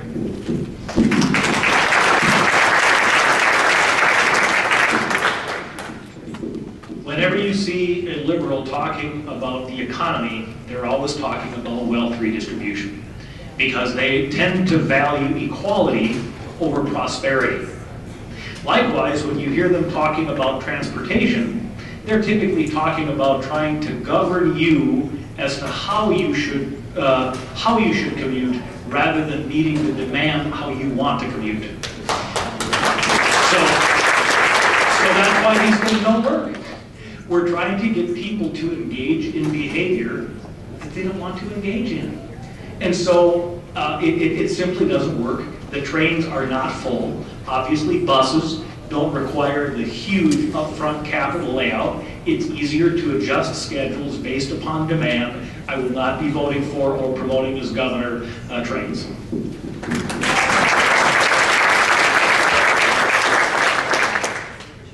When companies are thinking about locating in Minnesota, one thing I can tell you for sure is they're not thinking, well, geez, they got light rail, so therefore we want to come here. But they do pay attention to how long it takes to get from the airport to their hotel. And you try doing that during rush hour. We need to focus on infrastructure. We need to have a smart plan that focuses on how we create a state that has a pro-business environment and one that is ready for long-term growth, and we have to be smart about how we spend money to do that. But it's got to be a comprehensive plan. I think we have to put transportation and infrastructure high on the priority list. We're behind the times. It's not about rail. It's about smartly expanding our roads and other infrastructure, and doing that with a prioritization of taking bloated administrative costs out of government and allocating them there. And this idea of funding things on a one-off basis, that makes no sense. We ought to put everything into one bucket, put transportation resources high on the list, and then figure out what are we going to do over the long term.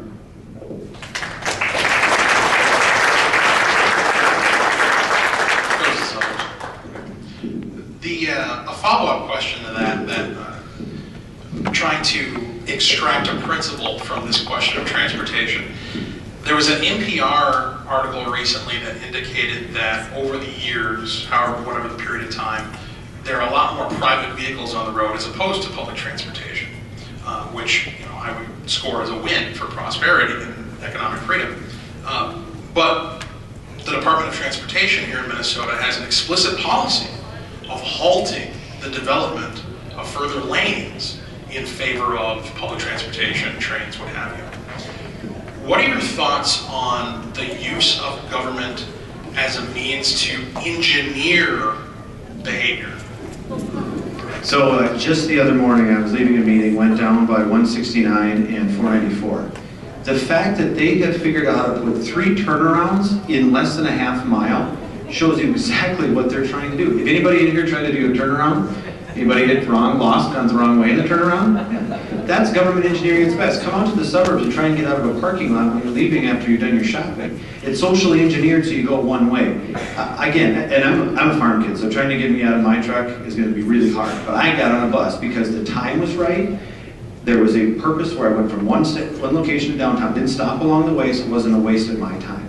I think that's where you offer the choices to citizens, but it has to be road miles. The 3 of us from Hennepin County drive up and down 494. We needed a 3rd lane finished on 494 for so long, I can't even begin. As a staffer in 1994 for Senator Grams, we followed the last line of 610 up to 169. We need road miles. We don't need any more of the social engineering, and it should start with roads, it should end with transit.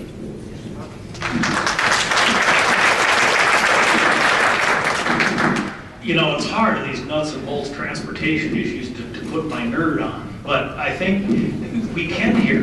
The founding fathers were so insightful by emphasizing the importance of the individual. Now, how does that relate to transportation? How it relates to transportation is if we make the individual the focus of society rather than the collective, rather than the government, then we let individuals determine how they would like to transport themselves, and the government provides it accordingly. Rather than the government being the preeminent authority in life, attempting to dictate to people how they ought to travel. So really, it's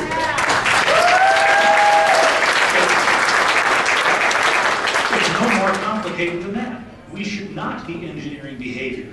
We as conservatives believe that the way a society is best ordered is to allow all the individuals to make decisions in pursuit of their own self-interest, of course with moral underpinnings and rules and laws in place, and then society has the best outcome if government stays out of the way.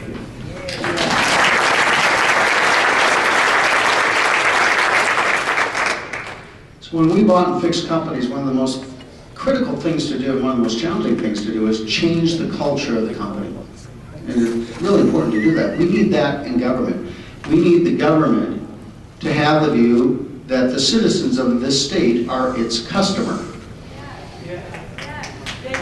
And as it relates to transportation, the government's job should be give its customers what they want.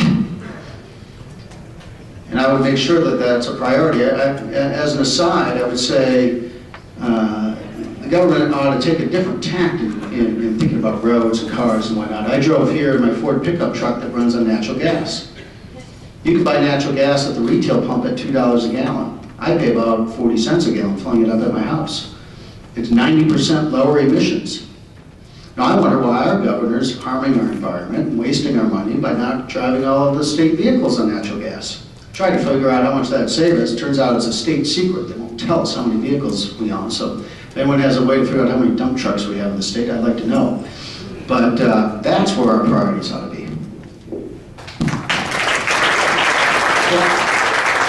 I think this is a great example of what I think is the biggest problem with government right now, even more so than runaway spending, and that is this desire for government to use our tax money to influence everything we do.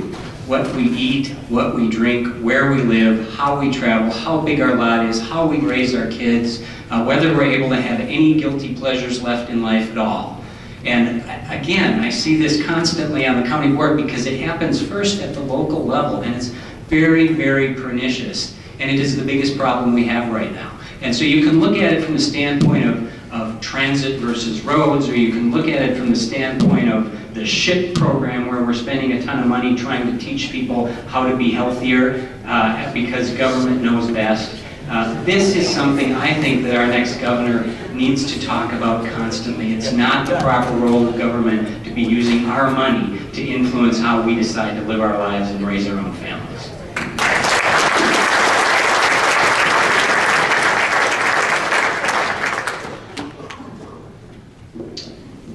You knew this question was coming. If you do not receive the endorsement of the Minnesota Republican Party to be its gubernatorial candidate, would you run against the endorsed candidate in the primary election? Why or why not? No, I will not. I will abide by the endorsement.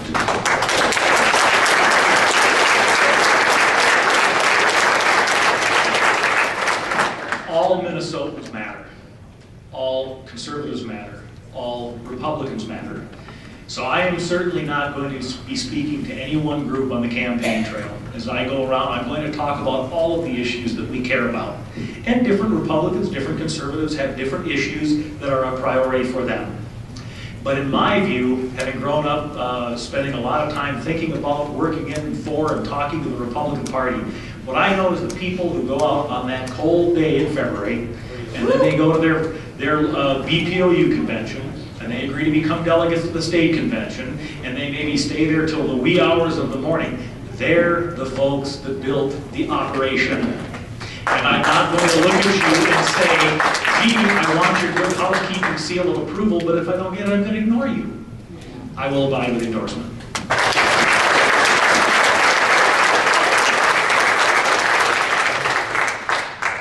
I'm seeking the endorsement, and we're working hard to earn the trust and respect of all the Republicans that participate in that process.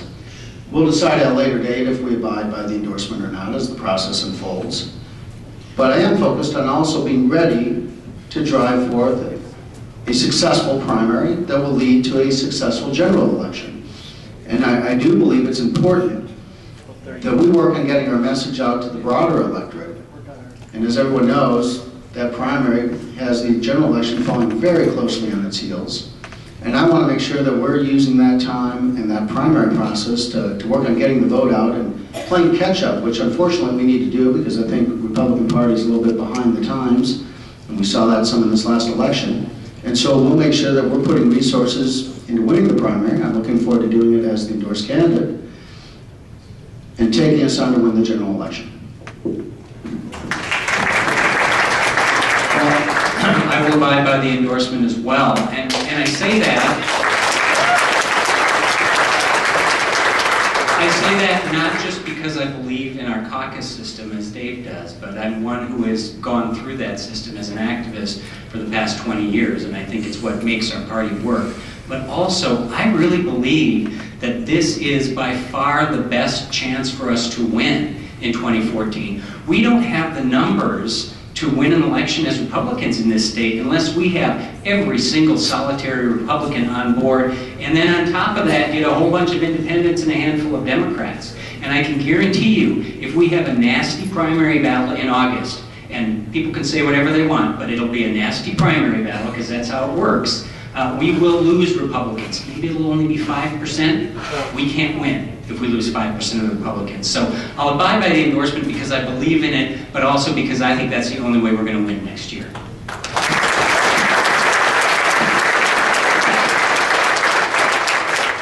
In my first election in 1992 as a delegate to the convention, I was a delegate for a candidate who lost. He lost and had to go, after 25 years of experience, a rock-ribbed conservative, had to go and retire. I don't think there's a choice being made here for us. The decision's already been made for me. I'm going to absolutely work as hard as any of these folks up here for the primary, but the decision's been made for us. Each time I ran for office, 6 different times I've been endorsed. I've been very proud of the endorsement. I actually put on my literature, I put on my posters, a Republican-endorsed candidate. I will seek the endorsement. The decision's already been made for us. So I will prepare for not only the Republican convention, and I do believe in my heart of hearts that I can be the endorsed candidate, but also can win a primary election.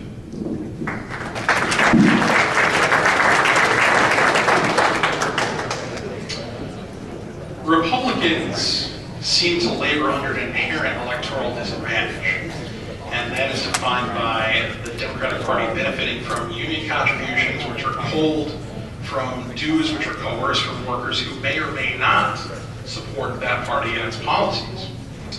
We also have outside organizations such as the Alliance for a Better Minnesota who are very active in this state.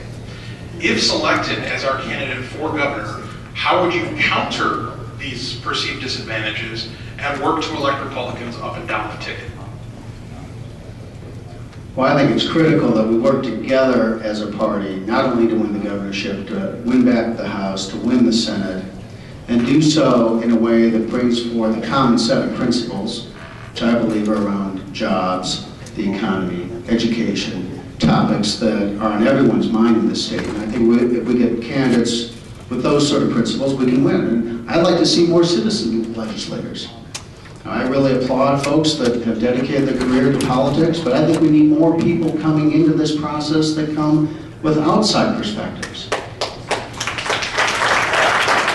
And I'll work hard. I already have been working hard. I've written checks to representatives and senators and been out door knocking with folks, and I'll continue to have that attitude as governor. And we'll work to build a coalition of support that will counter what the other side has in a way that really is working together on behalf of all citizens of the state.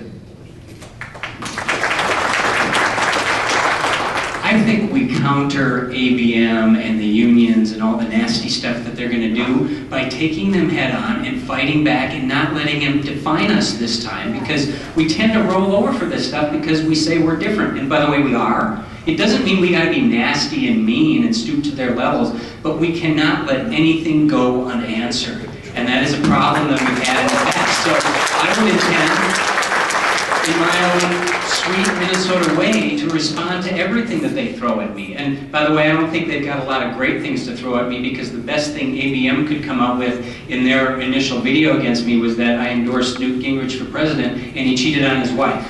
That's as good as it gets for them. Maybe it'll get better. But nonetheless, no matter what, and we responded. And I think we have to respond. We can't get distracted by that, but we don't let them define us. And then, on top of that, we got to raise enough money to fight fire with fire. And that just means, doesn't mean just the candidate, but we've got to make sure we've got national and outside groups helping us so that they're not outspending us 2 or 3 to 1 like they have in the past.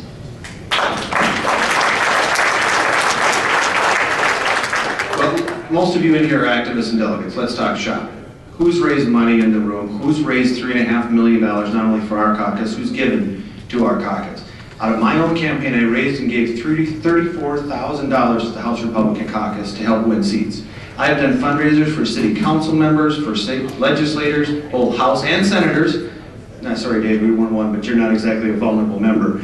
But I did fundraisers all across the state of Minnesota. I door knocked in Moorhead at the end of October, when if you've been in the Red River Valley, the wind isn't exactly light in October.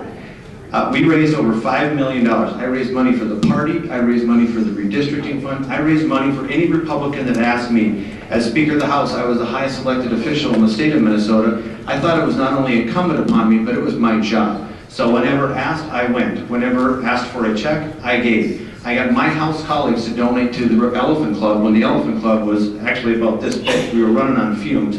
We gave. I will go anywhere in this state and I will raise money. I will go toe-to-toe with these folks because they will not have one charge unanswered by me as a candidate or ours as a party.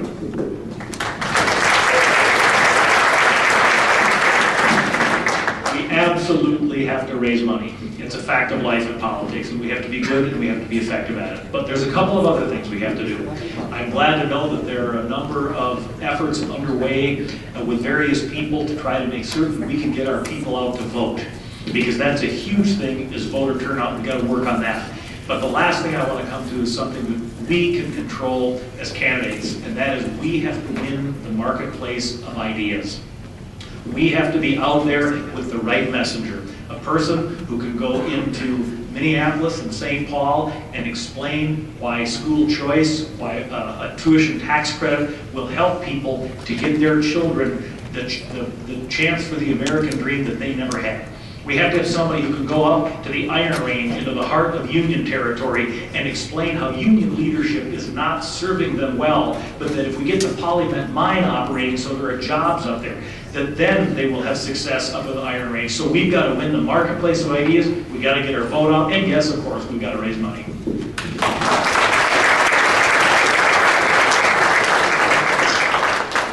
And this will be our final question before we go into closing statements.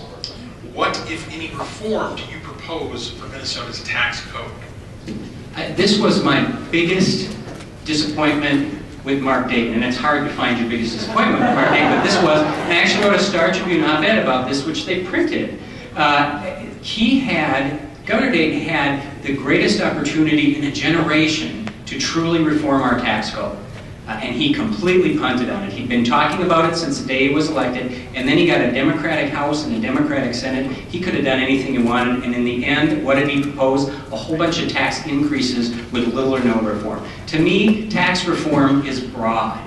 First of all, we shouldn't be using our tax code to influence people's behavior. We should be using our tax code to raise money for those things that are the responsibility of government. And I think that tax reform means looking at everything. Making the property tax system more fair and less complicated, because we have one of the worst in the country. We look at income tax rates and corporate tax rates that are competitive with the states that surround us, and we look at our sales tax to make sure that we're matching what states surrounding us do too. So for me, tax reform is about competitiveness and making this one of the best places to start or expand a business in the upper Midwest.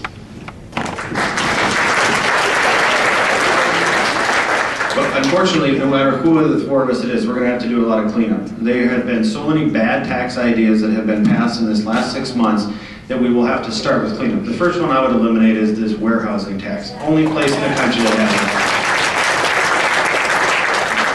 it. And Reagan and Will don't allow us to say, but since they're not here, and neither is Kim, this is the dumbest idea I've ever heard of. We are the only state that has it. We have driven Red Wing Shoes, a Minnesota-based company. A $20 million facility is now going to be sited possibly in either Missouri or Kansas or Nebraska, just because we thought we have the one original idea. We are one pinky finger away from being as high a tax state as California and Hawaii. This is wrong. You start with repealing all those, and then you flatten the rates. You bring taxes down for all Minnesotans. Prosperity shouldn't be based on your zip code, how much money you make or don't make, and then you reform the tax code policy like we did. We actually took the government officials out of it. No offense to any who are here, but it's direct tax relief for those families to the taxpayer, not filtered through a state or county government.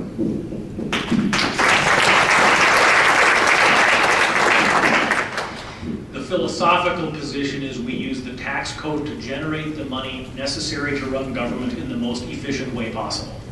We don't use the tax code to socially engineer. That being said, what specific taxes will I go after? Absolutely the warehousing tax. But in terms of the large permanent taxes that we're all familiar with, statewide business property tax, horrible. Income tax rate, both personal and business, we've got to do away with. We do need to completely get rid of those taxes that give folks disincentive to live, work, and create businesses here in Minnesota. So we simply need to get away from the taxes that are terrible for business. We need to get away from socially engineering with the tax code, and we need to create predictability. And we also need, this is subtle, but it's important. We need to stop bad-mouthing businesses. We need to stop bad-mouthing successful people. This governor has set the tone that not only are we not really trying to welcome successful people here, we really actually don't like you.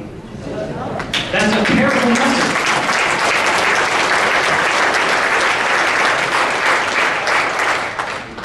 I've created jobs. I know what it takes to create jobs. In this country in the last decade, 62% of the jobs created were in the 9 states with 0 personal income tax.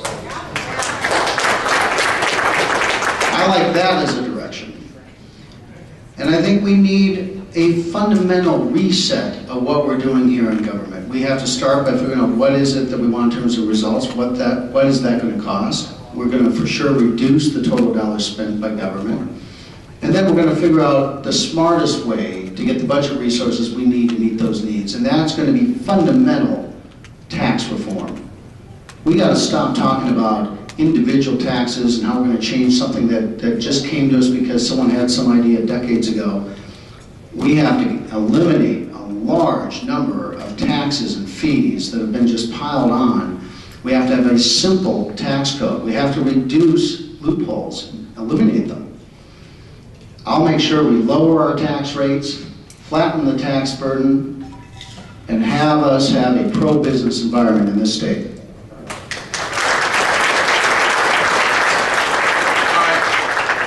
I think we'll do closing statements in the reverse order that we did the intro, so we'll start with Kurt Zellers. Well, thank you, and thank you everybody for being here today. We really appreciate the opportunity. It's a great place to not only introduce ourselves, but it's a pleasure to serve and to share the stage with these folks. I'll close with the same reason why I started, why I'm running. It's Reagan and Will. It's making sure that not only do they have opportunity, both personal, economic, education opportunity, but that Minnesota is back on the track for success. That we're not a state that looks at each and every business owner as somebody who we should shake down, either look at from a negative standpoint or drive out of our state, but we need to be Minnesota competitive, and then we need to focus on excellence. We can be the beacon in the upper Midwest for entrepreneurs, for engineering, for Medtronics of the future to come to our state, not to be driven out because we think you maybe made some money and we want to tax you out of our state, but we want you to come here. As governor, that would be my #1 job. I will look to make sure that not only are we successful as students, as parents, as business owners, but as a state, we have the ability, we have a polymet mine up north that is on the cusp of being our North Dakota oil field. If not for Governor Dayton, an environmentalist, we would have that mine open. They've been waiting. They need a governor that's going to come in and say, not only are we going to do it right, but as a good friend of mine said, when the land goes quiet, so when we're done, it will be as pristine and beautiful as it was when we first went there. But while we're mining, we're going to make Minnesota prosperous. We're going to spin off the copper, the nickel, the palladium, the titanium. We need that here, but as a governor, you can't have an automatic that is off the table. For me, it will be an automatic. It'll be the first thing I do. Then we need to focus on educational excellence. Again, as I said, my wife Kim's a teacher. We literally live, breathe education choice. We have been recruited families. We brought Minnesotans into our home and actually recruited them for our school. We need to share that with Minneapolis. If you don't live it each day of your life, how are you going to convince someone that it's good for their children as well? I thank you again for the privilege to be here. It's great to be a Republican in the state of Minnesota. We've got a great future ahead of us. I ask for not only your support, but I ask for your vote for governor.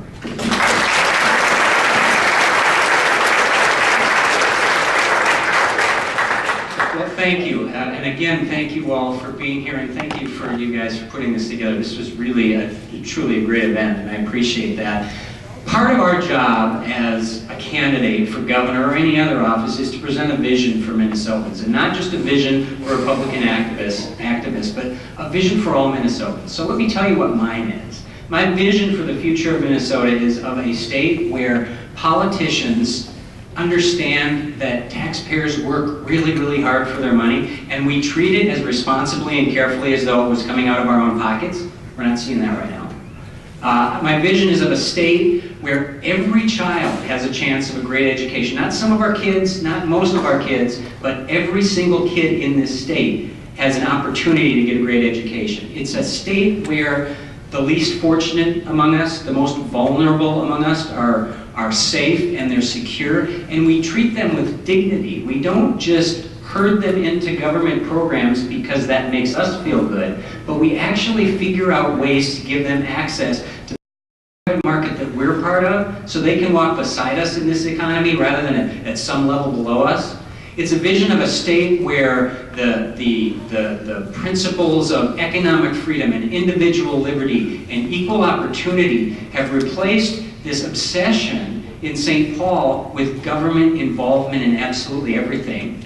And most importantly, it's a state where rather than having the big debate over at the Capitol be about which taxes from the tax smorgasbord we're going to pile onto the taxpayer's plate next, but rather how we're going to unleash that entrepreneurial and innovative power of every individual in this state to help grow the economy and make us all more prosperous. That's the reason I'm running for governor. That's the message that I intend to share with Minnesotans. I'm seeking your endorsement. I'll abide by your endorsement, and I really appreciate your support. Thank you.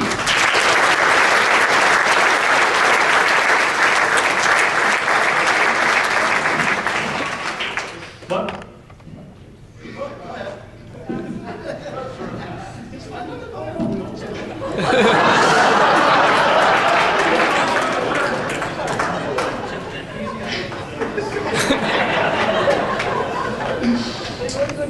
You know, with Jamie and my family's support, I'm taking a sabbatical from business to do what I think is a tour of duty in public service.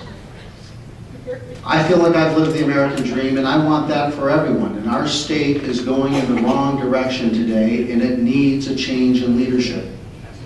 I'm looking to be a transformational leader that comes in, gets the job done, does a full reset on government, and really brings that culture of customer service and that attitude that we all deserve to see out of our leaders in St. Paul to the governor's office and to the rest of leadership in St. Paul.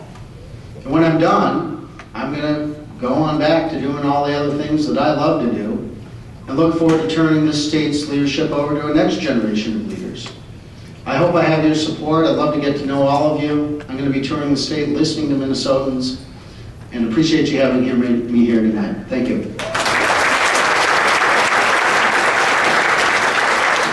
Well, I guess you can see I'm the guy that always forgets to pick up the bottle of milk on the way home, right? Change anything and I'm out. So, thank you.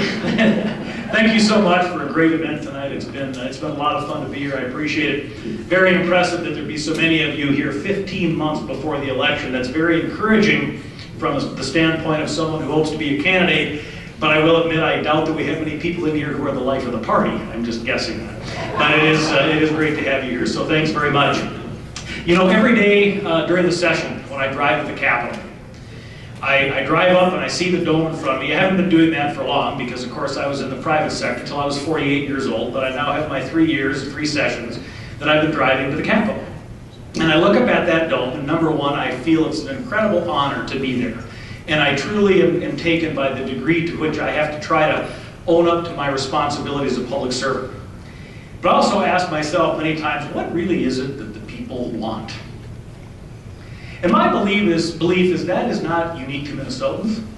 It's certainly not unique to the people who live in the city where I happen to live. And I don't believe it's unique to people in this country. I believe it's a universal human desire to simply have some control over your own life, to do something that matters to you, and at some point to feel that you got a sense of purpose. So to me, the proper function for government is to facilitate that. And I'll come back to what I've talked to you about many times over the years and now here tonight. What that means is elevating the individual and keeping government in its proper place. And if I'm honored to be your next governor, I can assure you the individual will remain the center of my thought process, and I understand that government is there simply to facilitate people being all that they can be, pursuing and achieving their dreams. I would be honored to get your support and your vote. Thank you so much for being here today.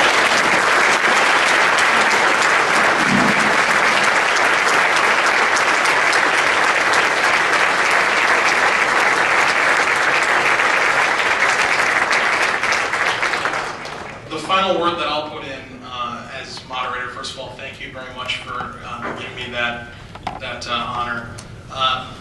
Thank you for making this job very easy. Each of you as candidates made this job very easy. You folks made this job very easy, and you right there keeping time. Awesome.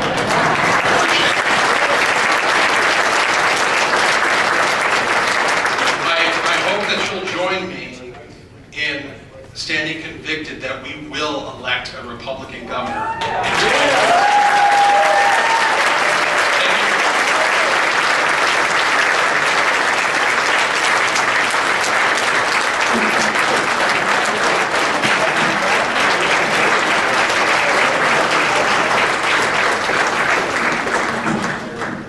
On behalf of SD 31, 35, 36, and 37, we are indeed, what's the matter? Did I forget you? You can come up too. We are indeed honored to have these four gentlemen up here in front of us tonight. So let's give them a big round of applause.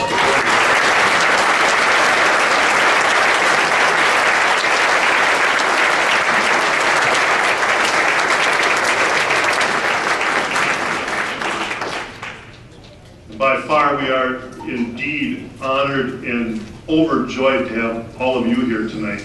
It's a fantastic turnout. We really appreciate it. I'm sure these gentlemen will stay here as long as they can in order to talk to you about anything that you'd like to speak with them about. As you can tell, I'm the only politician in the group. So. Anyway, thank you very much. Thank you, gentlemen. So let's retire for some more personal questions and answers.